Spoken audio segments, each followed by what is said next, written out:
Hello, and welcome to the Library of Congress Cine Latina interview series. This series is dedicated to sharing and documenting the work of emerging and established Latina filmmakers.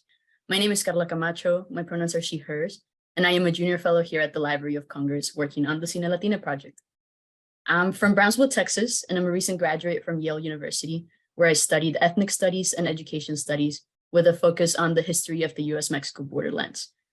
I'm so honored to be working on this important project this summer alongside the junior fellows. Here with me, Madeline Griffin and Mateo Arango, and our project mentor, Danny Thurber.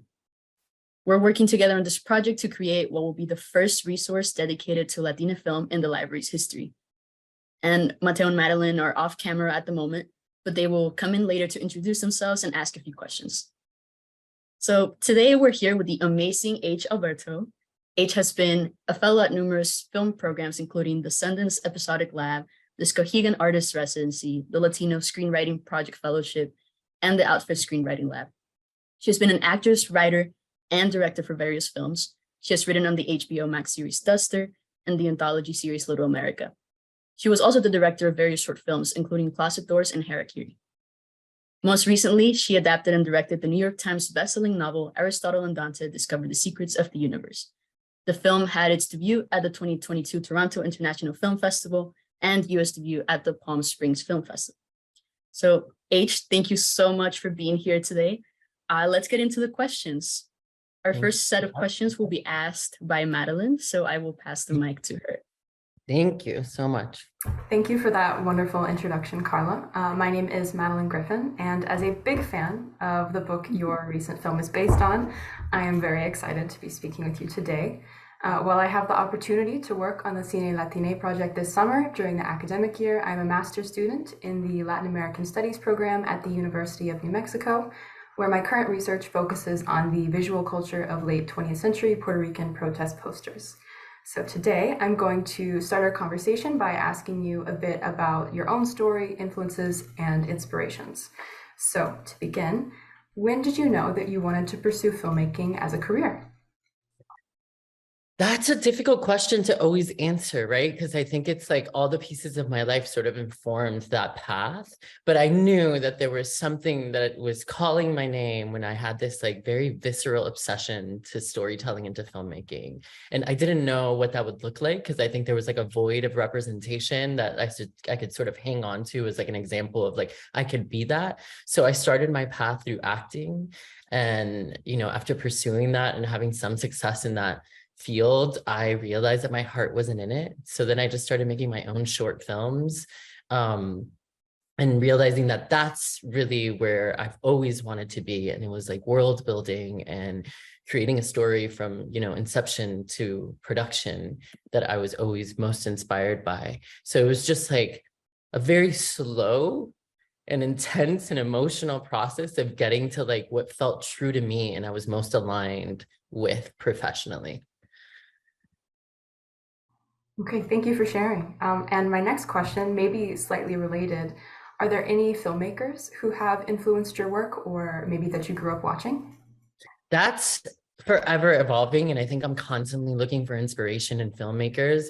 I think early days, I was like really inspired by like rom-coms and like things that I was watching as a child. I remember, and I have this very vivid memory of going to see Leaving Las Vegas when I was like 10 years old, which I had no business seeing with my mom in the movie theater, and going home and writing like my first script on line paper. So I would equate that movie to being inspirational to me. There was also this like queer revolution in the 90s, like, Gregg Araki and Rose Trochet and Guinevere Turner. And also in that mix was Larry Clark that I found very inspiring as well. It's funny because I think like the filmmakers that I'm inspired by are usually a reflection of where I am emotionally in my life. So I think it was in like darker days with the Larry Clark of it all. And it sort of evolved to like Sofia Coppola and Andrea Arnold are huge for me as well, Jane Campion. And there's so many female filmmakers that I draw from and I'm inspired by. Thank you. Yeah, and I'm sure working with so much talent in your recent projects also serves as continuous inspirations. But we'll come back to that later. My final question for now. You are a self-taught director who made the decision not to go to film school. So what does writing and directing mean to you, and how does your journey towards filmmaking influence your writing and directing? I I tried to go to film school, and when I was in film school, I did a semester. I was like, everyone's being taught the same thing, and we're all going to be influenced by the same thing, and how to do this the same exact way, where it's going to feel cookie cutter to like what's expected of a filmmaker. And I'm always someone who sort of like wants to push the boundaries of how things are done. So it was just like really like I knew what I was doing. I just think I needed that affirmation. And the best way that I sort of like have taught myself is to do it. So like getting on set and making a lot of mistakes and probably like showing movies that no one should have ever seen.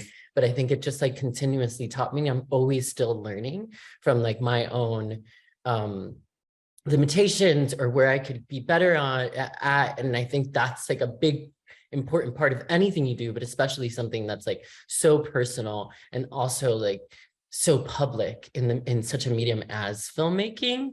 So yeah, I've never felt like it was a hindrance to my craft. I thought maybe like not going to filmmaking limited me in a network, but I also think I'm such a tenacious person that I figured out how to do that and find a way. How I taught myself how to write was taking scripts and watching movies that I love and seeing how closely the script was to what I was watching on camera. And so that's how I taught myself how to write. Like the first script I ever wrote was like in Word, like shift left, like all wrong. But I think that's okay to kind of like make mistakes and not sort of hang on to what is perceived as a limitation to limit you in what you want to do. I hope that answers your question. As far as like how filmmaking is for me completely personal, and it's such a reflection of me. When it comes to Aristotle and Dante, it has probably been the most influential piece of my career because I went through this massive transition in my life. You know, I transitioned through my identity and like really found a lot of answers through the book. It was always like kind of like parallel to me, like the process of making it and my own discovery, which I think was a big part of being ready to actually sit in the director's chair. So yes, I can't separate. I'm also like super emotional, so I can't separate the two. And I don't know if other directors can, but like I would feel like a fraud if I didn't make it as personal as possible. And I think if I can't find that in a story, then it's not a story for me to tell. Okay, thank you. Thank you for sharing a bit about your journey. It's very, very inspirational. And it's been a joy to chat with you. So for now, I'm going to pass it over to my colleague, Mateo. Thank you. Hello, H. Alberto. Thank you so much for joining us today. My name is Mateo Arango. Like I said, I'm a PhD student in American Studies at the University of Maryland, College Park.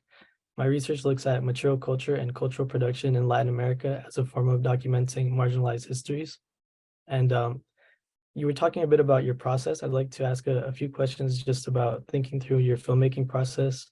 We know that you have your upcoming directorial debut with Aristotle and Dante, Discover the Secrets of the Universe, based on the popular novel.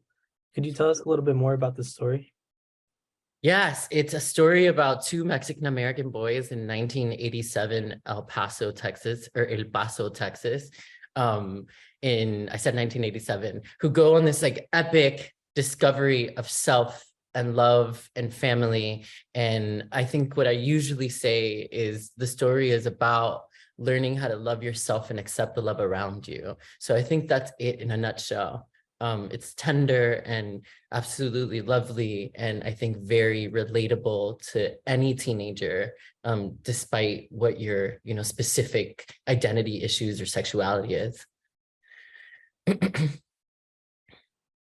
Thank you so much. And in previous interviews on Aristotle and Dante, you and your cast have mentioned the film-related sacrifices that need to be made when producing a film. How do you balance entertainment values with deeper themes and stories that you want to get across with your work? What do you feel are some of the responsibilities toward your audience?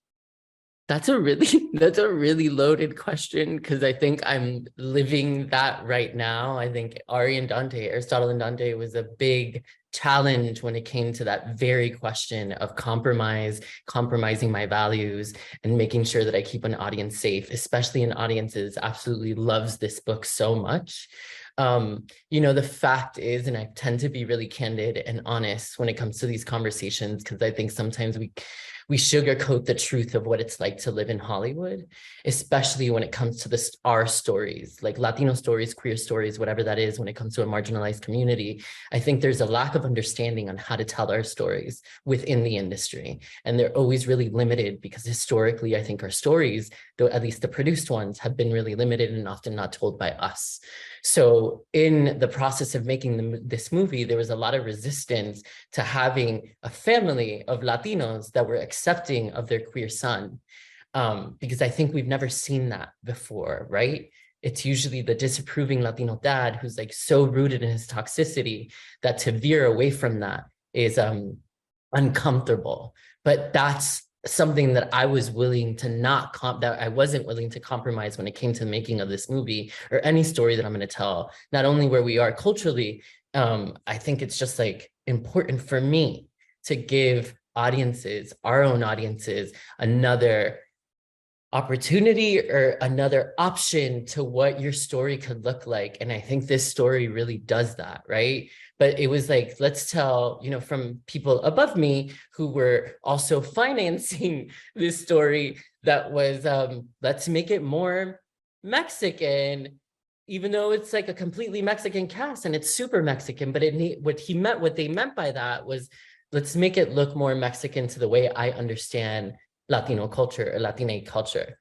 And that's just something I'm never going to be willing to compromise or sort of veer on. And I think it took a lot of strength, and it was very painful to sort of face that reality, because it demystified the dream and it became this other responsibility. Thank you so much for sharing that. Does that answer your question? I feel like there was so much information in that. No, absolutely. Thank you so much. And thank you for really capturing like the nuances in those experiences, and really showing that on screen is so important to, representation.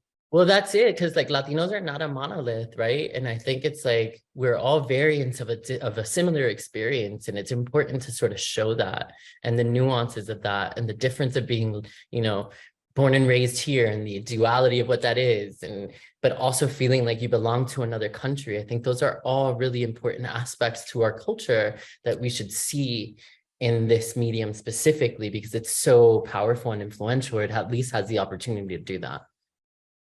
Absolutely. Thank you. For my final question, filmmaking is obviously a challenging job. And in other interviews, you mentioned the various challenges that filmmakers face, such as time constraints, budget, location limits, and even issues with props.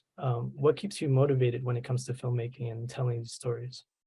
I'm a little fatigued, to be honest, because it's been such a really challenging journey to sort of like where I've had to compromise a lot of what I wanted to sort of tell. But I think like, again, like there were certain things that I didn't compromise. So I feel ungrateful sometimes if like when I go to a screening and then the screening ends and I remember why I did it. And I think it's like, that's what keeps me motivated and inspired.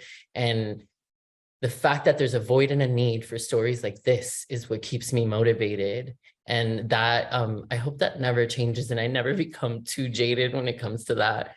But that's just like the truth. And I think it's because it's a first in so many ways, but I'm here and I'm willing to sort of like lead the charge on that for now, to be able to like have more of us in the room and give us all more opportunities, whether it be trans directors or Latina directors, and writers as well, because there's also not many of us, which I think is also its own conversation of why not, right? But that really does like genuinely inspire me in a really real way, because I think that's how you shift culture. Thank you so much for your time and for sharing these perspectives into your filmmaking process. Now I'll go back to Carla as we conclude our conversation for today. Thank you. Thank you. Hello again. Hi. I have a few questions to wrap up this wonderful conversation, like Mateo said. And these questions are going to center the theme of representation.